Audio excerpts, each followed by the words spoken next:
This week on The Futurists, Bruce Schneier. Right, 5G is not about you watching Netflix faster. 5G is about things talking to other things behind your back.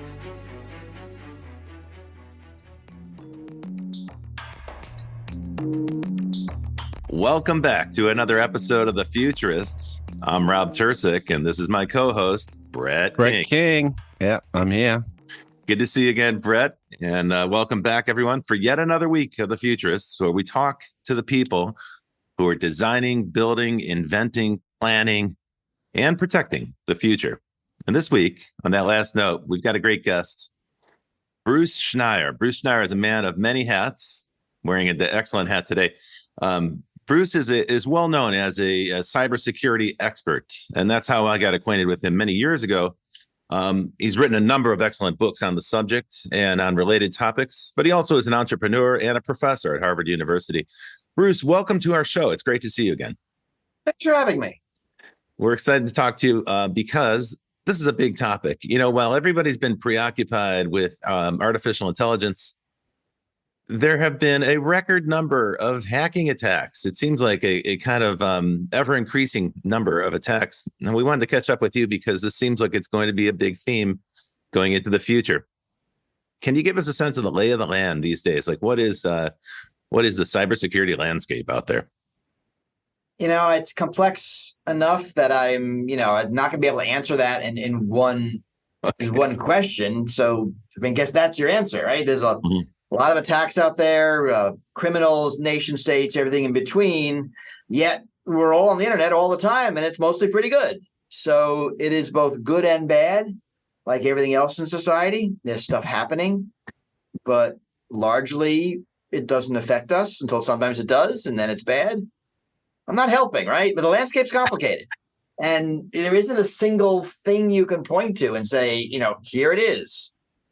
Because what are we talking about? We're talking about cars or your computer or the war in the Ukraine or anything else, right? Those are all different. Yeah, that's true. Well, actually, that's a really good point, though. So, when we think of cybersecurity, we tend to think about PCs. I think as a secondary afterthought. Well, maybe you do, but I don't. Well, you may not. That's true. But then people think about their phones, but not as much, right? We're careless with our phones. We tend to think of that as a phone. I'm speaking about the average person.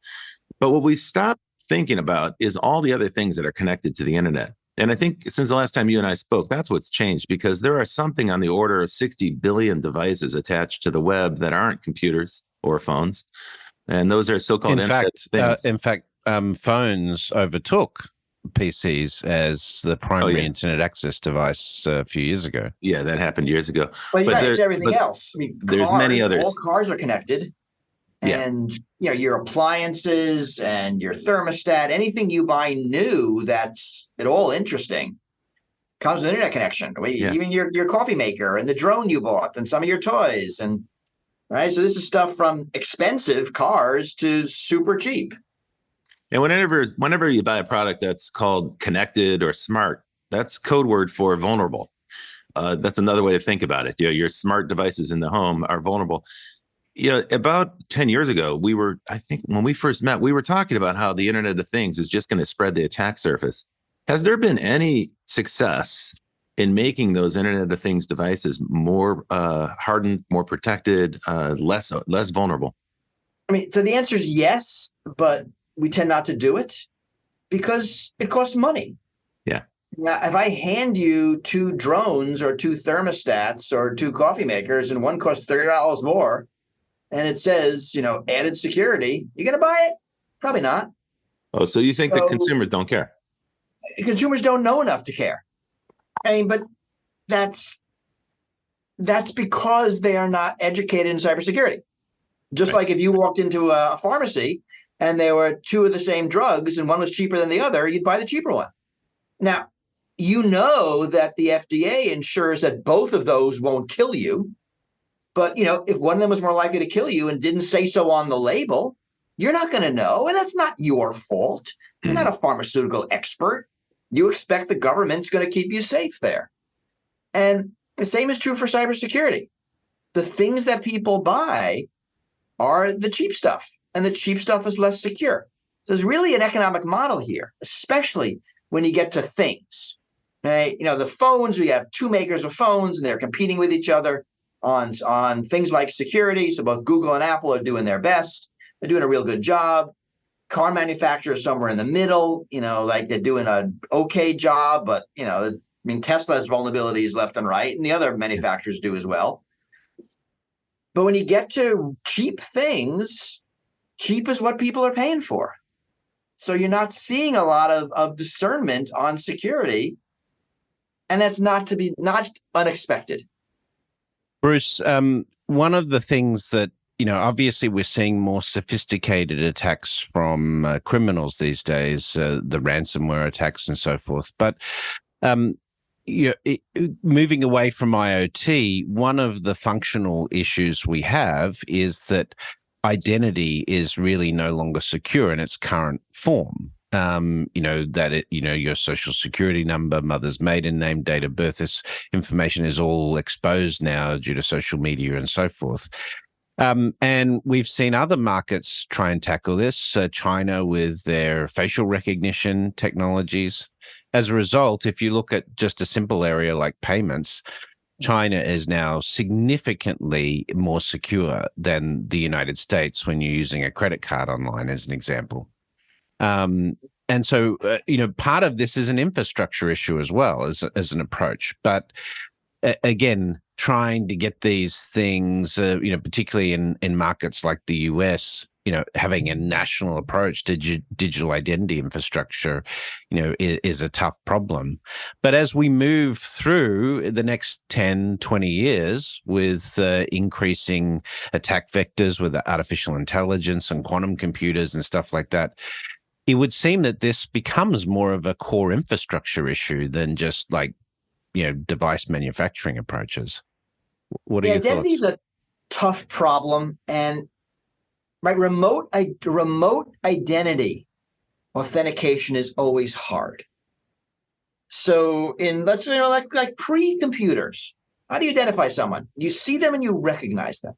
It's a biometric, and you recognize their face. Telephone appears. How do you recognize somebody? You recognize their voice. It's another biometric. Or maybe you recognize that they know things about you, right? So there's a shared history that you and I have, and we have a conversation. That history comes out, and I know it's you because only you knew that, or the way you talk. I mean, there's a lot of social cues we use to identify each other. You move that online, and it becomes much more formal and really less robust. Username and password is what we normally use, and lots of attacks against those. We get tricked into giving up our passwords all the time, whether it's phishing or a fake website or whatever it is. Or we choose lousy ones and the bad guys guess them. We move to other things. I used to identify myself to my iPhone with my fingerprint. Now I do with my face. Those are both pretty good, and there are ways to subvert that. My bank now uses username and password, and also a PIN that comes to my phone. So it is also using the fact that I can get to my phone as a way of authenticating me. We're really kind of just making this up and doing our best. Yeah, but these are all piecemeal, right? They're all piecemeal, but honestly, it's always piecemeal. Piecemeal is what you get, right? It will never not be piecemeal. Honestly, you eating meals is piecemeal. You have lunch, you have dinner, you have this, you have that. It's just piecemeal. Yes, life is piecemeal. That's okay. A centralized authentication authority sounds like a freaking disaster. Right? It's a single point of failure. Yeah, juicy target. It's a monster target. It's monolithic. I mean, I don't think that's better. You open your wallet today. Right? There's no. Well, it is. I mean, it's functionally better from a payments perspective. Chinese mobile wallets are 10,000 times safer today. Okay, there's no reason in the world why your airline or your library or whatever card you have in your wallet doesn't use your driver's license as an ID. I mean, why do you have an airline frequent flyer card? Why do you have a library card? Why can't they just use your driver's license? They don't. Not because they never thought of it, because it's not actually a good idea. You want to control your own credential.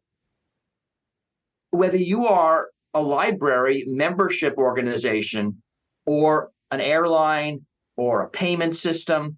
You don't want to use the centralized authentication system because then you're locked into it. You have no flexibility. This is what blockchain was all supposed to solve, right? Yeah, but blockchain's stupid. I mean, forget blockchain. I mean, we're talking like real answers. A federated system, right? Right. So Consensus-based mechanism makes more sense because when I get a library card, I probably show them my driver's license. Mm-hmm. I show them some utility bill to verify my address. I'm making this up. I don't know. I got a library card years ago. I don't even remember how I did it. But there are some breeder documents you will have to show. But in the end, the library uses its own credential that it uses to authenticate you. It doesn't use the breeder documents. And that's the way the world's going to be forever.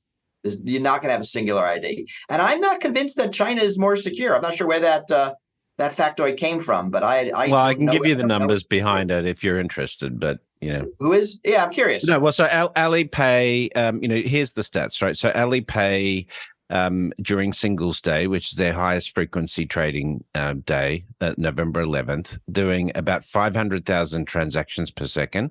And according to their annual report, getting 0.0006 basis points of fraud or identity theft. So whereas card not present is 11.2 basis points. So they're the numbers. Okay, so self-reported data. So we don't know if it's true, but let's assume it's true. How much of that is the Chinese criminal justice system versus the inherent security of the computer system? I don't know, and it might be true, but there's a lot of reasons why it might be. I mean, as a practitioner in that space, I would say that the key problem you've got is not just identity and the criminal justice system. It's also the vulnerability of the 16-digit card number that we use instead of, having tokenized all of that and so forth.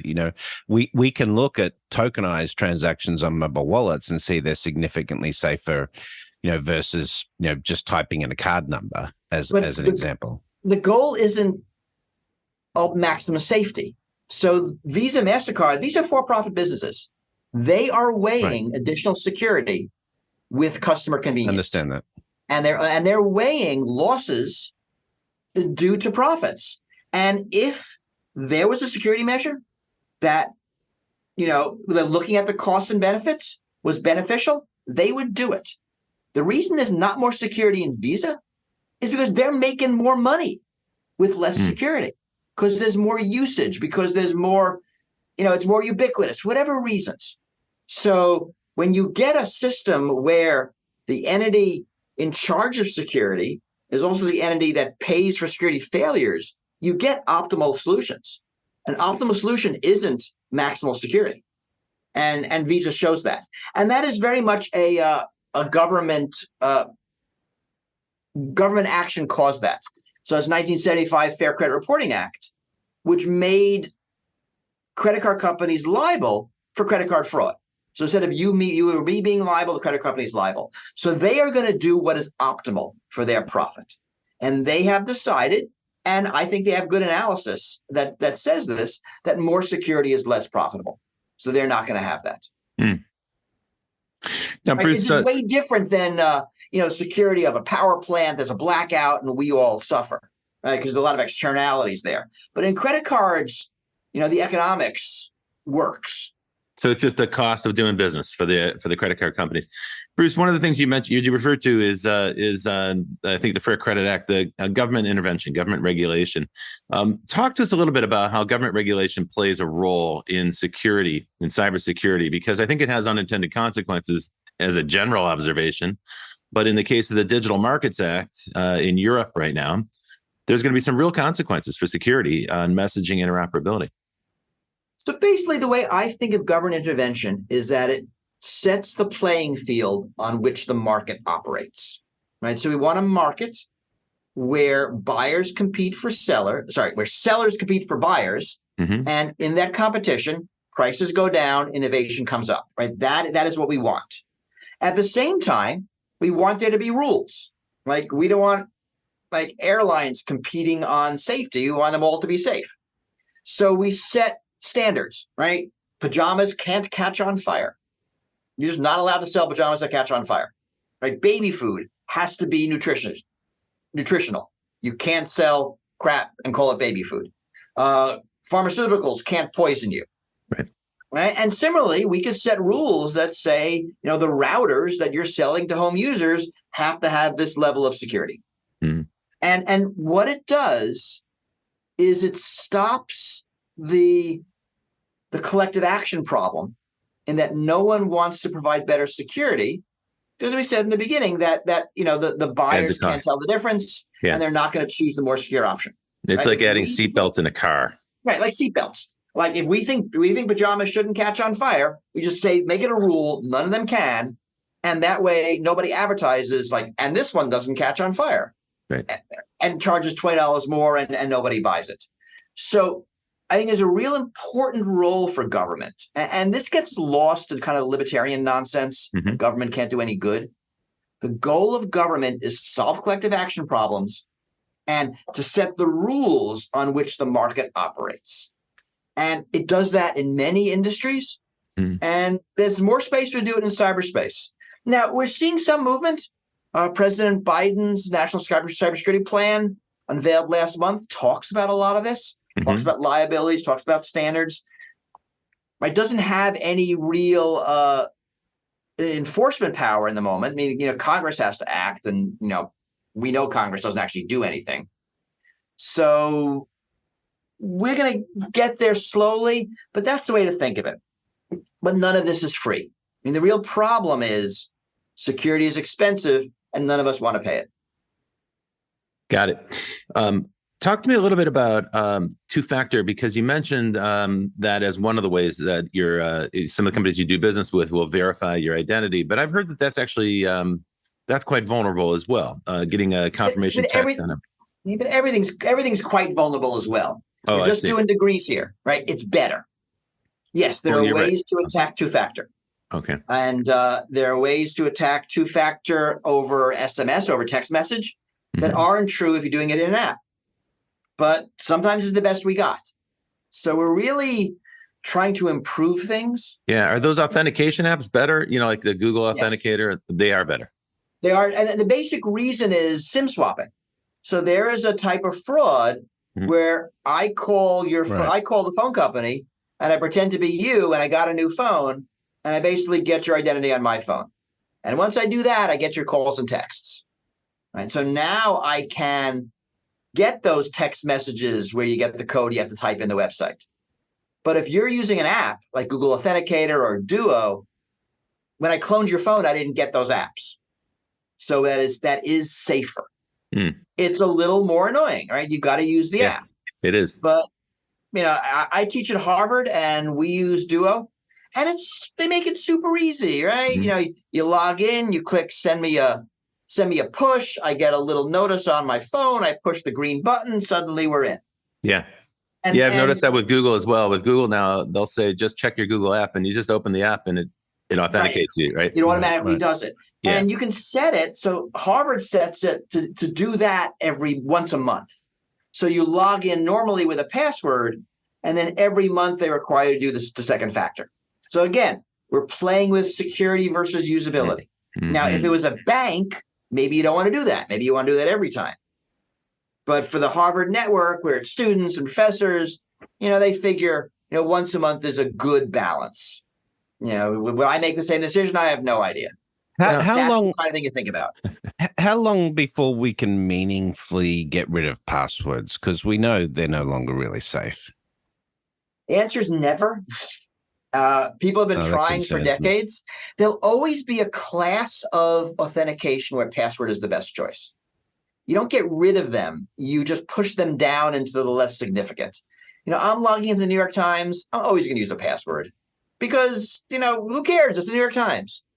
I'm logging into my bank, kind of never want to use a password because, oh my God, it's my bank. So the amount of authentication that happens is going to be very varied. And something we should talk about after the break is the notion of thing-to-thing authentication. Because what's going to change in the next couple of years is the rise of things authenticating to other things. And that's a whole separate issue. That sounds like a great topic. Before we jump into that, what we like to do on the show, Bruce, is we like to ask a few short questions, just so our audience can get to know you and get to know how you got formed, how you got shaped as you were coming up. So Brett's going to ask you. I never reveal personal information on podcasts. You should know that. This is not social engineering. This is right. just interest based, unless they're the security questions you use. Right. What is your mother's maiden name? Man, your first car. What are the last four? No. Okay. So, I'm going to adjust this a little bit because we normally focused on the futurist sci-fi element, but I want to tweak it to your expertise. So I can be futurist. Okay, great. All right. Well, then, what was the first science fiction you remember being exposed to on TV or in books, media? So I read a lot of science fiction, fantasy as a kid, and I still do. What do I remember early on? Mostly the fantasy series. I remember the Conan series. I remember Moorcock. I remember Tolkien. Right. In science fiction, classic. Clarke and Heinlein. Yeah. Asimov, Zelazny. I mean, these are the authors, Larry Niven, Andre Norton, C.J. Sherry. Yeah. Wow. Yeah, good collection. What technology do you believe has most changed humanity? In my lifetime or in general? Just in general. Wow. And probably the printing press changed humanity the most. And that continues today. In a sense, the internet is just the latest iteration of the printing press. Yeah. Mm-hmm. So I would even count them as the same. But I think communication technologies, the ability for humans to coordinate and communicate over time and space is so transformative. Yeah. Mm. Name a futurist or an entrepreneur or specialist in some way that has influenced you, and why? There have been several, and I'm not going to be good at names because I tend to be broad and shallow. I read a lot of different people, and I synthesize what they say. So no name comes to mind, but I'm always reading people who are thinking about the future and their ideas. And I sort of interpret them through my lens, which of course is security. But so no person comes to mind. All right, here's one that calls on a bit of a mix of sci-fi and your expertise in security. Is what science fiction story do you think is best representative of the future of security? Oh, wow. That's interesting. I mean, science fiction never talks about the future. It's kind of a myth. It talks about the present using the future as a foil. Right. Best represents. I like to think that the stories where security just works, right? The utopias versus the dystopias. So if you think of a Star Trek world, right, there aren't any computer viruses. Computers do weird things sometimes, but there are no hackers. It's kind of weird. It's also true in Star Wars. They solve security just like they solved scarcity, and no one knows how. But I like that they did. Is that representative? Probably not. I think what we know is that complex socio-technical systems are vulnerable. So really the question is, where are they designed where they're resilient? So where is resilience have a play? And I don't think any author has really gotten that right well, because it's such a different world than ours today that you can't really write about it. Either write about the utopia or the dystopia, which are the things we're currently balancing. Right, which more brings theoretical us, than you wanted, probably. Right, no, that's fine. Which brings us to AI, quantum, and stuff like that, which is what we want to get into after the break. You're listening to The Futurists. We're going to take a quick break. We have as our guest Bruce Schneier, and we're getting deep into the future of security. We'll be right back after these words from our sponsors. Provoke Media is proud to sponsor, produce, and support the Futurist podcast. Provoke.fm is a global podcast network and content creation company with the world's leading fintech podcast and radio show, Breaking Banks.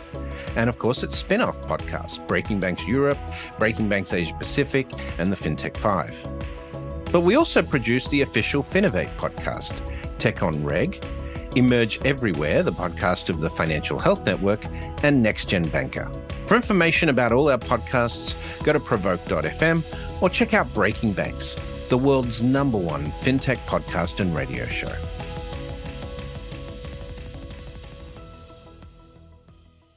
Welcome back to the Futurists. I'm Rob Tercek and my co-host Brett King. Hey. This week we're talking back, to Bruce Schneier from Schneier on Security, a superb website filled with interesting news. His blog is really worth paying attention to if you're interested in the lively topic of security that we're covering. I actually today. have that book too, Schneier on Security. I have it up on my bookshelf right here. I don't know if you can see it. Very proudly. Over there, yeah. I have your books as well. And actually, you know what, Bruce, I want to talk to you about your newest book because you've taken the concept that you've been studying for years, this idea of a hacker, and now you're starting to extrapolate from that, it seems to me, in the new book, A Hacker's Mind, where you're talking about the hacker mentality across the board, not necessarily with cybersecurity, but loopholes in the law and so forth. Tell us about the hacker's mind. So this is my pandemic project. And what I'm doing is I'm taking the notion of hacking, which I'm defining as subverting the rules, not breaking the rules, but doing something the system permits, but is unintended and unwanted by the designers, right? So computer hack, right? The code allows you to do the thing, but it's a bad thing that the programmers didn't want you to do. They just made a mistake. Very similarly, a loophole in the tax code is the same thing. Right? It is something that the tax code, which is code, is not computer code, but it's code, allows, but the designers of the code, the writers of the law, didn't intend. You found a loophole, you found a mistake, you found a vulnerability, an exploit. And you could think about lots of things as hacks, and whether it's Uber hacking various taxi laws to get around the rules, or hedge funds hacking different financial laws, or taxpayers hacking tax code. These are all hacks. And what I'm trying to do in the book is to take this very computer idea, move it to these social, political, economic systems in a way that helps us think about them. I think I did a great job. I really liked writing it. It's fun. I have examples from history, from religion, from social science, from natural science, from airline frequent flyer programs and casino games and sports, all ways that rules have been subverted and what the reaction has been. What has happened afterwards? It's good you brought up casino because that was the thing I was thinking of. Casino is very attractive. Obviously, it's where the money is, but it's a rules-based environment, right? Those games have rules that we all think we commonly understand, but there's a certain class of player who has a different take on what those rules permit or what they can get away with in the casino. And the casinos have pretty elaborate systems for tracking that behavior and discovering those people. And card counting is the obvious one. Yeah, right. I mean, you look at the rules of blackjack. Nowhere do the rules say you are not allowed to employ interhand strategy, which is all that card counting is. But of course, card counting is something that is profitable for the player, right? It flips the odds, not very much, but it does flip the odds in the favor of the player. So the casinos don't want this. So what they do, they can't ban it because it doesn't make any sense. They use their right to expel anyone from the casino for any reason. Now, it's a private property. You are playing in their facility. They can say you are not welcome. You're making too much money out of this. Fashion, yeah, exactly. Right. So they have elaborate systems for detecting card counters. And so to continue the story, I don't know if you know the MIT card counting story. Right. So detecting card counting. There's a movie about it, right? There's a movie about it. So you detect card counting by looking for certain player behavior. When a player exhibits it, he's obviously counting. And that involves changing your bet when the deck of cards, reaches near the end. So that's when there's either advantage or disadvantage. What the MIT group did, is very clever, is they divided up the roles of card counting among different players. So one player never changed his bet. He just moved from table to table. Someone else never changed their bet. They just did the card counting. Someone else did something else. And they were able to, basically they were never discovered.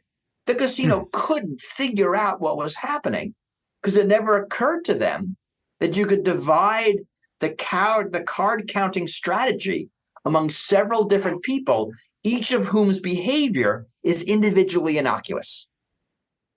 Now, Bruce, it seems to me this mentality of hacking the system has spread. And part of the reason I think it's spread is that we've had maybe 15 years of bully boys from Silicon Valley telling us all about disruption, which is really about, hacking the system, right? And there's great rewards for the companies that have done it. You mentioned Uber.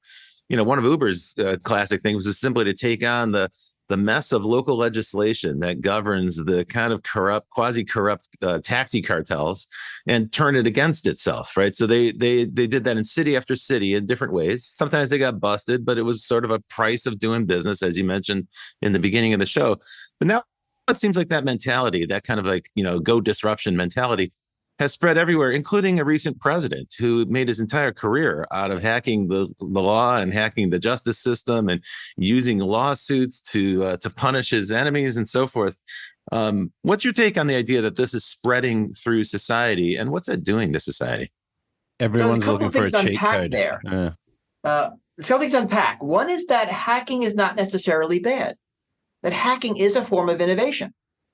And, we can look at Uber and dislike the fact that the way they're harming their workers by not classifying them as employees, the way they're harming cities by undermining regulations. You could Airbnb in the same way with hotel regulations. You could also look at Uber as saying what you said. The taxi industry is moribund. It is captured by these local cartels. There's no way to innovate, and taxis are terrible. And Uber fixed a lot of that. Yeah. A taxi driver used to be one of the most dangerous professions in the United States. And now with Uber, because there's surveillance on both sides, because there is a competition for rankings, star rankings on both sides, that they've made taxi driver much, much safer. Not entirely safe, but much, much safer. So, right here, Uber is definitely hacking regulations, but whether it's good or bad in the end is not at all obvious. Similarly, there are hacks against financial regulations that we might look at and say, that's a good innovation. Like a Now account or a money market account. These are all hacks. These are all ways for banks to give more interest than the law allowed. They created these weird accounts that skirted the rules. You can also look at ways companies are hacking Dodd-Frank to get around controls. So hacking is both that worked out well for Silicon Valley Bank, right? Right. Yeah, Silicon Valley Bank. They not sure they hacked the rules. They just kind of got them changed, which is separate. The question you're asking is an interesting one. Is hacking more prevalent today? So I think there are several things at play. I think hacking is more common in a low trust society. If I think you're not paying your fair share of taxes, I am more likely to look for loopholes for myself. Right? There's a notion that if someone else is getting away with something, that's true, you are more okay with trying to get away with something yourself. And that is a robust psychological result. The other thing that's happening is technology is making systems larger and more complex, which makes them more vulnerable to hacking. And our legal code is similar. Yeah, right. Computer code is similar. So I think those two things are at play. Now, one is cyclical. I think trust in government goes up and down. One seems to be only going in one direction. Complexity is always increasing. So whether this is a long-term or short-term trend, we will see. But I think you're right, that hacking is at least at a local maximum. But certainly you go into history and lots of hacking of rules. And then some of my history examples where I have some good examples from the history of religion, because religious rules are hacked all the time. And, sort of other laws. This art of understanding the behavioral element of security, where does the behavioral psychology and so forth come into systems design versus just purely, like the immune system response when it comes to security? I think it's real important, and there are people who study this. There's the human factors in larger crime. It's called crime science as opposed to criminology. Right? Criminology studies criminals and what they do. Crime science is the whole ecosystem in which criminals operate. And sometimes your solution is not harsher laws, but to put a sign on your gas pump that says, we have a camera and all drive-offs are going to be prosecuted, right? And it's a different solution for a similar problem. So I like looking at incentives. When I teach cybersecurity here at the Kennedy School of Government, I speak a lot about economic and societal incentives, and that designing for incentives is a much better way of building security than technology that tries to push back against incentives. And so we talked about social security numbers earlier. I mean, the problem is that a social security number is valuable. The real solution to protecting social security numbers is to make them all public and make that okay. Right. Whoa. Right? I mean, the real problem is it's having what if I have your social security number, I can do something in your stead. Like, that's the problem. Yeah. And fixing that is way better than trying desperately to secure these numbers that we're using everywhere. Right. Yeah, right, and they exactly. already are everywhere. They're already which brings me sort of to the next topic, which is the recently we've seen Chinese action with signal intelligence trying to capture encrypted communications and things like that for the on the basis that they may be able to break this encryption sometime in the future. And one of the areas that we keep coming up against as a potential way to sort of break open a lot of the security we have is quantum computing. Right. And this mythology that quantum, once mature, can break any of the existing encryption we're going to have. And we're going to need to use quantum computing to secure, our technologies and so forth. Where do you sit on this? 20 years out with quantum, how is it going to change the security landscape? So not that much. I mean, there's a lot of talk, but in the end, we're going to be okay. So a couple of things you said right, a couple of things you said wrong. Yes, our existing public key algorithms are likely to fall to a quantum computer. So that's not good. NIST, the U.S. government standards body, is currently having a competition in post-quantum algorithms. The cryptography is going to be well ahead of the physics. So we will get these algorithms well before we're going to need them. So that's good. The transition is hard. What is called crypto agility, the ability to swap algorithms, we're not very good at. So we got to get better at that in order to swap from these insecure algorithms to these more secure algorithms. But this is just public key cryptography. Symmetric cryptography is fine. Quantum computers cannot break the current size key lengths, and doubling key lengths is easy. So there's no issue there. At the same time, a lot of our security doesn't use public key at all. Right now, the security between your cell phone and the tower is encrypted, and it's not public key encryption. So that's not going to be affected. So we have a bunch of systems that aren't going to be affected. We have paths of migration, some easier, some harder, to go into quantum resistance. And my guess is that's not going to be much of an issue. And honestly, crypto agility is important in general because things break for other reasons than quantum computers. So you're talking about adaptive security systems, adaptive algorithms. But this, I mean, this is where AI is the challenge, is that AI presumably will be able to adapt in terms of attack vectors as well, right? Yeah, but that's not mathematical attacks. Those are going to be computery attacks.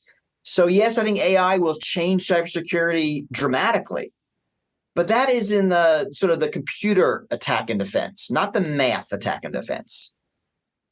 Cryptanalytics, it's going to be a long time before an AI can do that, because that kind of specialized math is very difficult to train an AI for a lot of reasons that it probably are too deep to get into here. The back and forth of finding vulnerabilities in code and in launching an attack and defending, that is already being done. So was it? Yeah.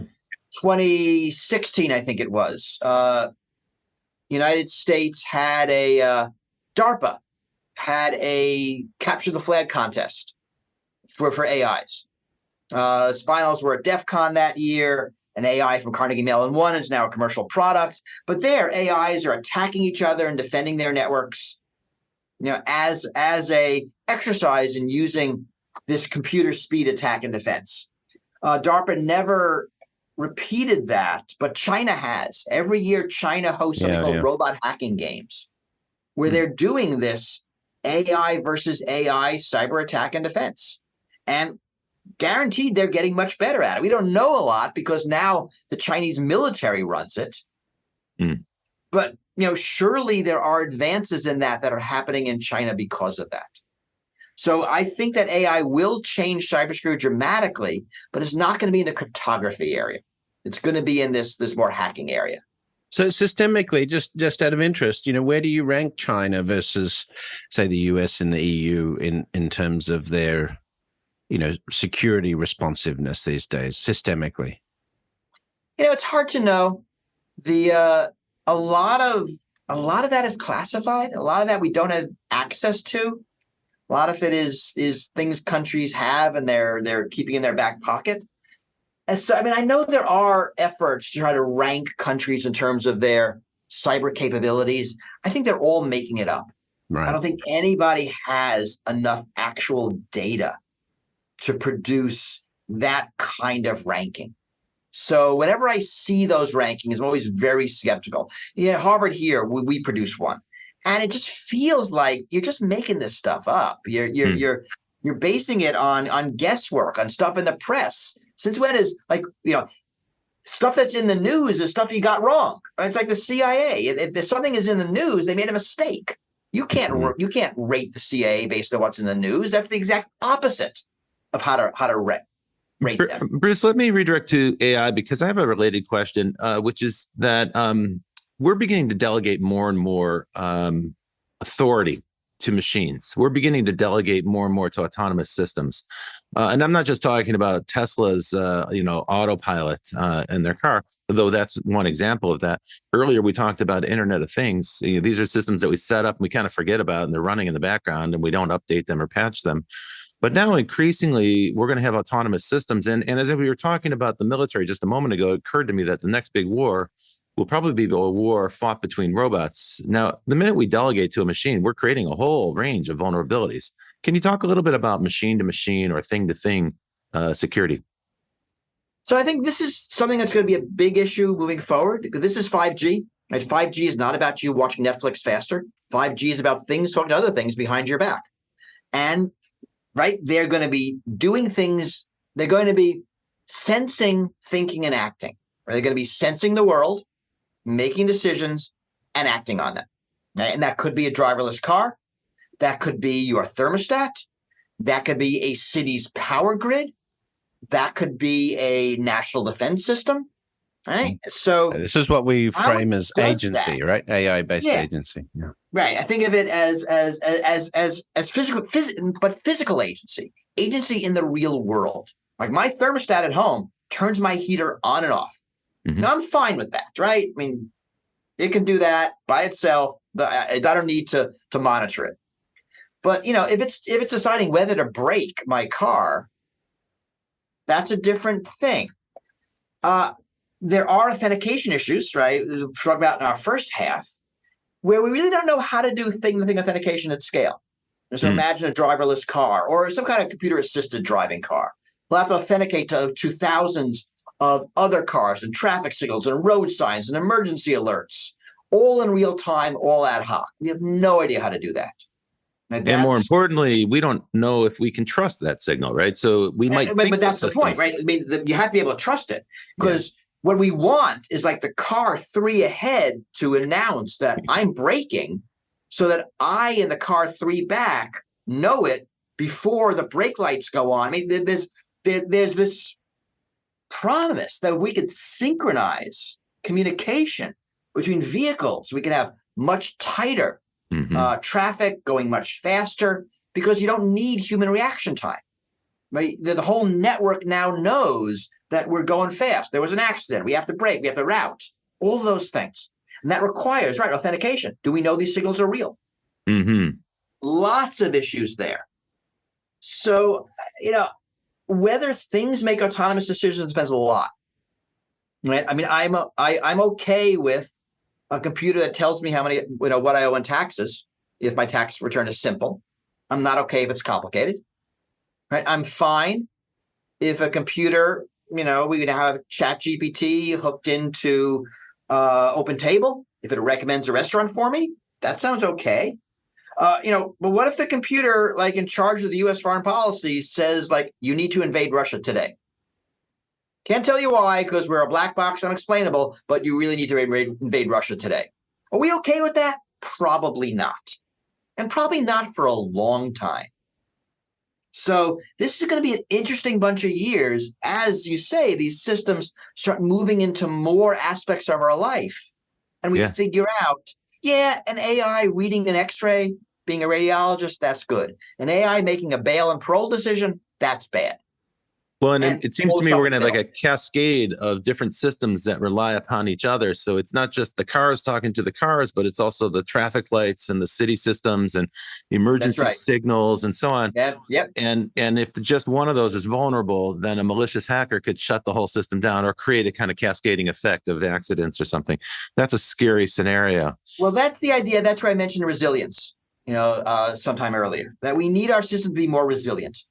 Because that is a critical failure that comes from systems being fragile, from a failure in one thing cascading to multiple things. Now, earlier, if your car security fails, you want just to stop and not speed up.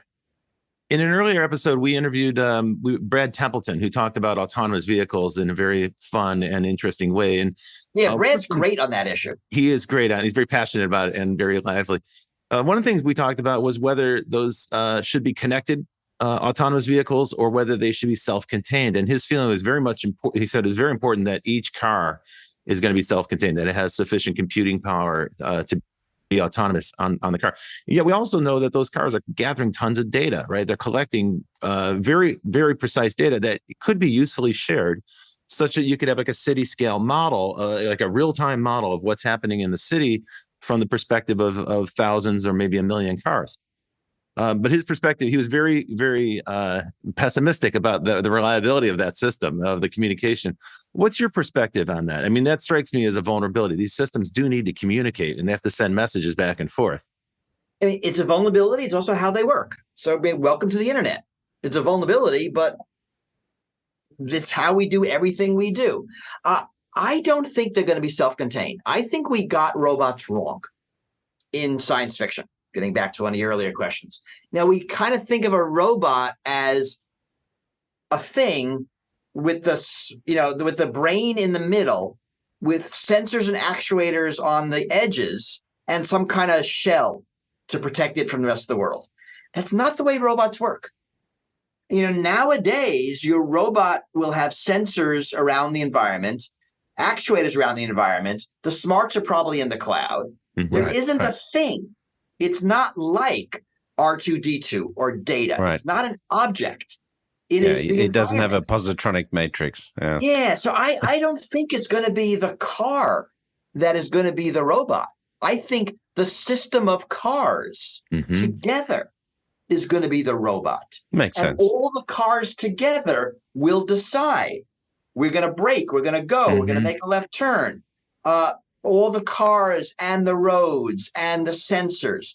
So the sensors that the car is going to use, some of them are not going to be in the car. They're going to be on the road because it's better to have them there. And the car just borrows them as it drives by. So this notion of robotics as these units, I think, is not the way it's going to go. I think that makes sense. Particularly in a big city. Imagine when your car, when you're in the not too distant future, when there's a lot of autonomous vehicles in a big city like Los Angeles or Chicago, you can imagine that at that point, the city is going to need to take over the management of the vehicles. Right. Yes, absolutely. Just like, air traffic control, when you're flying into a region, air traffic control says, okay, we're taking over the direction of this flight at this point, and they start to issue commands to the pilot. The car might still retain limited autonomy around that particular vehicle braking and so forth. But you can imagine that the city will say, okay, everybody who's passing through to San Diego, we're going to put you in the left lane so you can go fast. Everybody's exiting, we're going to move you over to the right.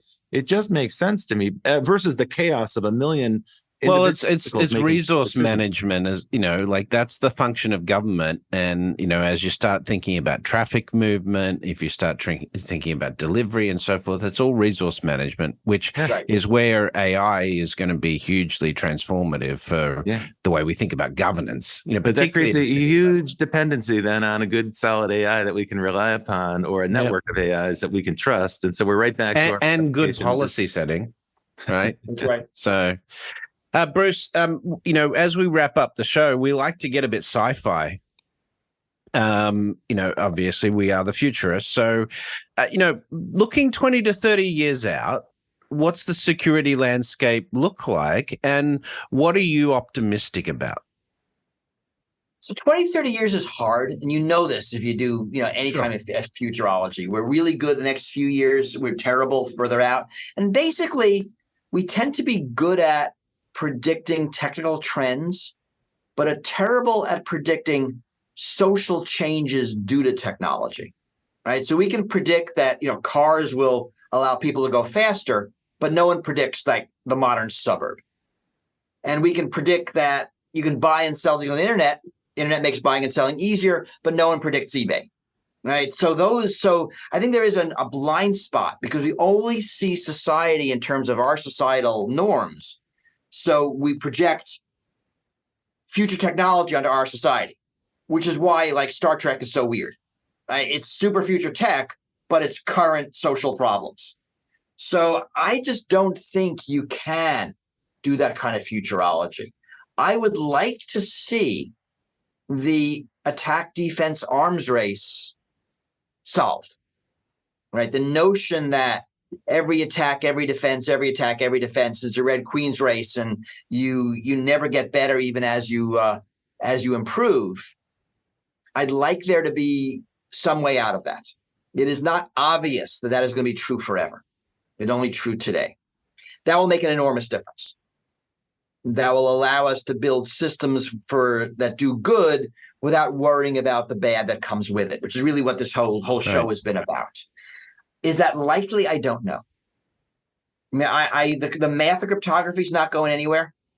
Right? You know, I have an essay called "Cryptography After the Aliens Land," where I talk about far future possibilities. We're still going to have secure messaging, but everything else is kind of up for grabs. I think AI is going to change things more than anybody thinks, even those who think it's going to change everything.